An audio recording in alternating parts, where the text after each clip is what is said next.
There are two letters that are used fairly heavily across the automotive world, GT. Everything ranging from a trim level on the Ford Mustang to the two-door Bentley Continental. But the Maserati GranTurismo is a car that properly embodies the idea of a grand tourer, a car that can both be fast and comfortable for its occupants. Maserati has been very busy overhauling their whole lineup. Look at the latest generation of vehicles compared to the previous gen. They're so much better now. The Grecale was properly impressive. The MC20 is a carbon fiber tub halo supercar, and now they have revitalized the iconic GranTurismo. Maserati says the GranTurismo embodies the distinctive concept of the others just travel, implying that when you're driving a GranTurismo, you're doing more than just traveling. For the first time ever, we have both a gas and electrified powertrain available on the GranTurismo. There is the Folgore trim, an 800-volt architecture, 750-plus horsepower EV. But this one here still drinks dinosaur juice and makes good noises. It's the Trofeo trim. It has the 3-liter twin-turbo V6 derived from the Nettuno family shared with the MC20, but it's slightly detuned from the MC20, making 542 horsepower and 479 pound-feet of torque. It features some trickle-down Formula One technology. Maserati twin combustion has a pre-ignition chamber that helps make a little more power. It's a little more efficient. There is also a Modena trim, an entry-level one, which also has a 3-liter twin-turbo V6. That makes 483 horsepower. We have a ZF-sourced 8-speed automatic transmission, and the GranTurismo is now all-wheel drive. The previous generation was rear-wheel drive only. The Trofeo will do 0 to 60 in 3.3 seconds, up to a top speed of 199 miles an hour. And it is worth noting the Folgore one, the EV, will do 0 to 60 in 2.7 seconds. That's thanks to 761 horsepower. But we're driving the 2024 GranTurismo Trofeo today.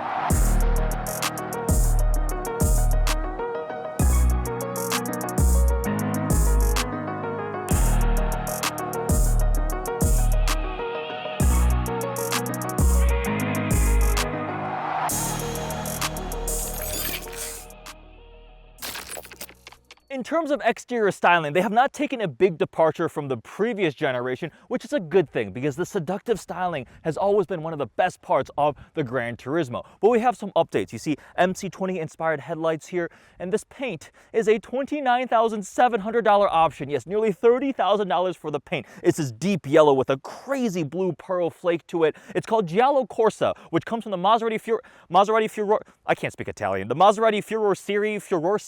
program. It's like their personalization program, and it is an absolutely crazy $30,000 paint. As a Trofeo trim, we have some unique touches too. A slightly more aggressive front and rear fascia with carbon fiber accents. We have blacked out grille slats here with the trident up front on the Trofeo badge, and the trident out back at little red accents. The 3 vents on the side, a typical Maserati styling cue, and we have the Cofango, which is this big single piece hood and fender combination, or they call it the bonnet in the fender because Europeans, but it opens up like that. The proportions are still absolutely gorgeous. It has been an absolute head turner this week, especially finished in this crazy shade of yellow.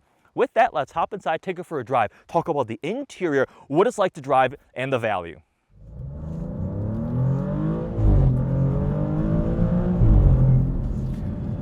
The interior of the new GranTurismo has gotten a thorough refresh, and it's very familiar from the Grecale. So we have a 12.3-inch infotainment screen here. Below that, we have another 8.8-inch touchscreen that controls your climate and some other vehicle settings like your lighting, your seats, and so forth. And then we have a 12-inch digital cluster here, again, shared with the Grecale, so same graphics and everything there.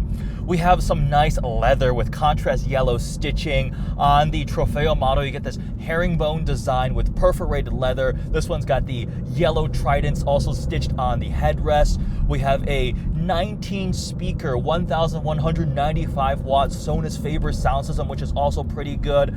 It became a lot more digital with this generation. So we have even like a digital clock there in the middle where it has the Maserati logo on it, but that's reconfigurable. It can change to show your G meter, your compass, your brake and gas pedal bias, things like that. It also shows a lap timer when you're in Corsa mode. It's all really, really nice in here, and it feels like a quite premium cabin. Nice materials, build quality seems very nice. We have this exposed carbon fiber weave here.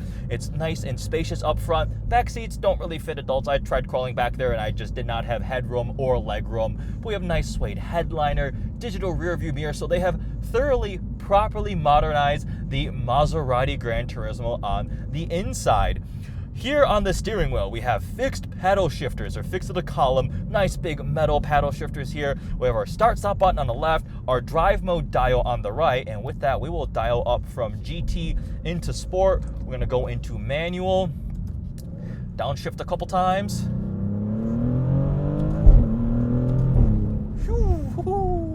So the GranTurismo, how does it drive? That's obviously a really, really important part that you likely want to know about. This thing is impressive, right? As a grand touring car, it has to be able to do both worlds. It has to be comfortable, but also fun and quick. And I am happy to report that the GranTurismo, the new gen, drives quite well. So it's 220 pounds-ish lighter than the previous generation. You combine that with more power and torque, great 8-speed automatic transmission, all-wheel drive. It's a good combination already. It's got 65% of the construction of aluminum to help keep the weight down. We have air suspension, which is adaptive height. So we have our normal one. You can go to max ride height if you need to clear like a curb or something like that. And it also has an aero mode that drops down. We're in Sport right now with the adaptive damper set to the default setting. You can press the middle of the drive mode here to change the dampers. But I'm here on a curvy road, so we'll leave it in Sport. The Nettuno V6 in this is very much a boosted powertrain, right? Obviously, but what I mean by that is they embrace the boost. Down low, like below 3,500 RPM, you're like, what's happening? And then all of a sudden you hit 3,000 and it just surges forward. It's not quite as fizzy and ridiculous as the MC20 supercar, but it still carries a lot of those similar traits. And when you're in the power band, this thing is like real quick, properly quick. Actually, it felt like more than 500 something horsepower to me. Woo.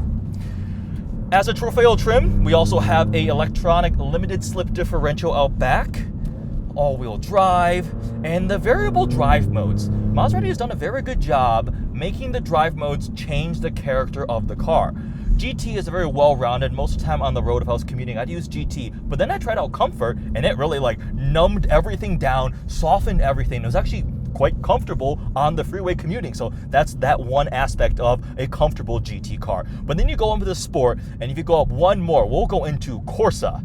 That changes a lot of things now. We're dropping down to suspension, drive modes turn off, or your driver assistance systems become unavailable, and it gets much, much more potent. This is EF8. Pretty good downshifts.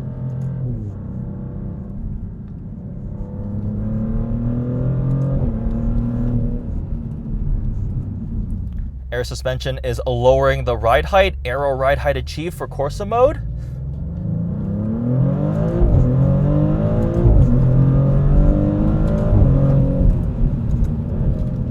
Whew. The Trofeo is supposed to have a 52-48 weight split, so pretty even. Apparently the Folgore is a perfect 50-50 weight distribution. And while, again, this is a GT car, this thing is no slouch up in the canyons. Woo! Handled that big bump quite well, just one up and down. The dampers are currently in their hardest setting. No carbon ceramic brakes, but even these steel brakes are quite good. I've done this drive up here a couple times in the GranTurismo, and again, I was pretty impressed with how this thing handles. The G-meter pulls up.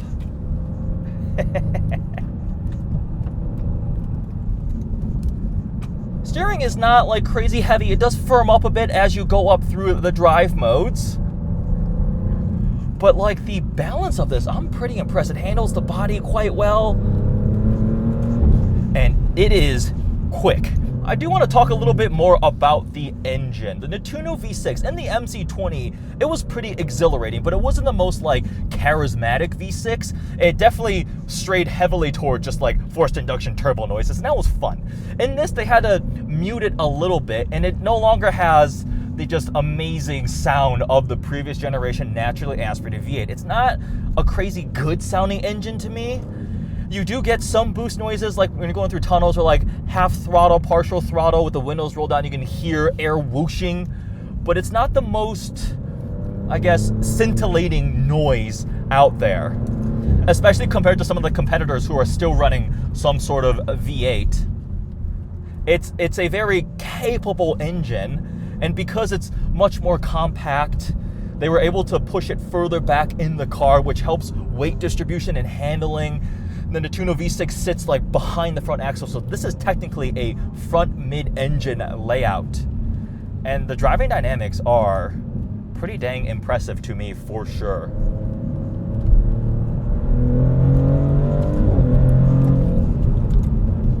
Yeah, that's brisk.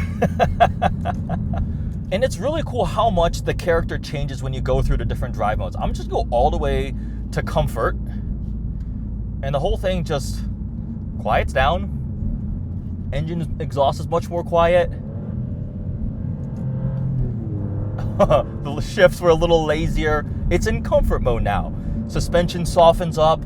This is not the mode you want to use in the Canyons here. This is a, whoa, much more body roll right there. Yeah, oh man. So it's a big change in the personality. You can actually go through the center screen here, and if nope, not drag race, under my car, drive mode explorer, which pulls up this really cool graphic. It's like this chart that shows in which direction each different drive mode is leaning towards. So right now, efficiency and electronic controls is the emphasis for comfort mode, right? Responsiveness, stiffness is way down. When I toggle up to GT, is a little more well-balanced there. And then I can go into sport, more aggressive, right? And Corsa is going to be all out. When you go into Corsa mode, you see responsiveness and stiffness are set to absolute max acceleration, and efficiency is not even a consideration whatsoever. Oh, speaking of efficiency, it may be a twin turbo V6, but it's not a very efficient one. I definitely averaged like 15 mpg this week while driving it, but obviously I'm having a lot of fun up in the canyons with it.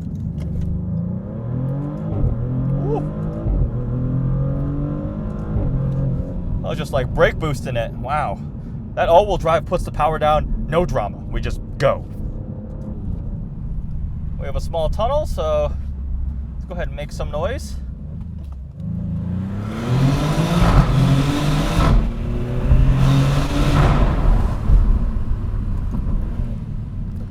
Definitely has a pretty aggressive bark on those upshifts.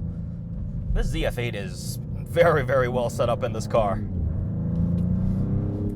Yeah, and as soon as you get right around 4,000 RPM, it's like, oh yeah, boost, have at it.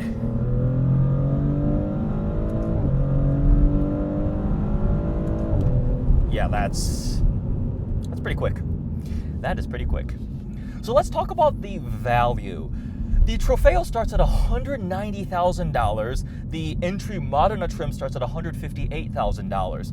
And that is a lot of money. We are talking Maserati, and a lot of their models have gotten quite a bit more expensive compared to the previous generation, but again, everything has gotten more expensive. But how does it stack up against competitors, and what exactly does the GranTurismo compete against? I actually think it's kind of sandwiched in between two different levels of luxury performance GT cars. On the lower end, you have something like the BMW M8 competition, right? Similar formula, but I think that leans much more towards the sporty performance side, whereas this has much more the luxury and prestige. But you cannot discount the M8. It is an absolute beast of a vehicle. That will be cheaper than this. But then if you go up a tier, right, we're talking the Aston Martin DB12 and the Bentley Continental GT, the one with the twin turbo V8. The Bentley starts at $245,000. The Aston Martin starts at $248,000. If you look previous gen, I think the DB11 and the Maserati were probably closer in competition, but Aston kind of like pushed their car up a tier. I mean, that thing makes 671 horsepower now. So is it worth the extra price premium? You could argue that, right? They really have elevated that thing up a tier. So now you kind of see why this is kind of stuck in between the two. At $190,000 starting, the Trofeo, you do get a lot. The one problem with this one is that $30,000 paint pushes the price to $240,000, right? So if you skip a $30,000 paint option, you keep it around that $200,000 price, but maybe a little bit of carbon fiber, couple of driver assistant things on this one, which I actually probably would skip. I haven't even bothered using those on this car. I'm happy to just drive it. You can have a, call it $200,000 GranTurismo Trofeo. And is that a good value? It's expensive. It is absolutely expensive. And if you want to play the value game, right, you go get the BMW M8. But you do not have the looks of this car, the prestige. I had complete strangers complimenting me on the car when I was just running errands or at the gym in the parking lot. Somebody came up, had a conversation with me, men, women, all ages. Somebody drove by, was like, dude, nice Maserati, yelled it out the window, and I was like, thanks. So it's immediately recognizable as a Maserati. The Trident is rather iconic. The styling, the proportions, it looks so good, but it's more than just sounds and looks. To me, the previous generation GranTurismo was so desirable because it looked so good, it sounded so good. But in my mind, I knew the electronics were quite abysmal. It may not be the most reliable. It's not that great driving of a car. It's really not the fastest for the money. So they've taken that and fixed all of them, except for the sound. I think the sound is the big thing that you lose out on because this is now faster, better driving, way better technology, still just as good looking. But the noise, I miss the sound. A couple downshifts. It's so capable, but it just... The other thing is I saw a lot of people commenting how, well, the GranTurismo Trofeo is MC20 pricing, right? When you're into the 200s, you're touching the bottom of an MC20 pricing. And is that true? Absolutely. But somebody looking to buy a car like this, I don't think they're cross-shopping a carbon fiber tub, hilariously impractical supercar. It's easy to say that as a car enthusiast or something like a journalist or a YouTuber, right? Like, well, I would just go buy the MC20 if I'm spending $240,000. But like, if you're actually looking to buy a Grand Touring luxury 2+2 larger, more practical coupe, I don't think you're gonna be like, you know what, I'll just take the MC20 instead because it's the same price, right?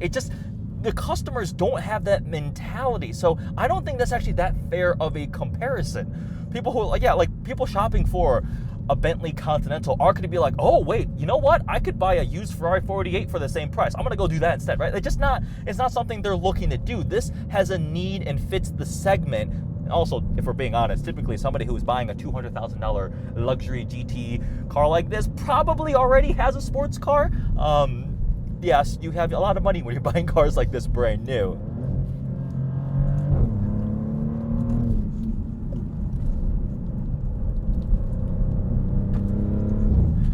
Well, my big takeaways are, this thing was really nice to live with. It's got great dynamics now. It's lighter than before. It has a very potent powertrain. All-wheel drive is nice, makes it more usable all year round, right? If you live somewhere, you want this as your daily driver, drive it in the snow, put winter tires on it, all-wheel drive, you'll probably be totally fine, right? And it brings a lot of tech.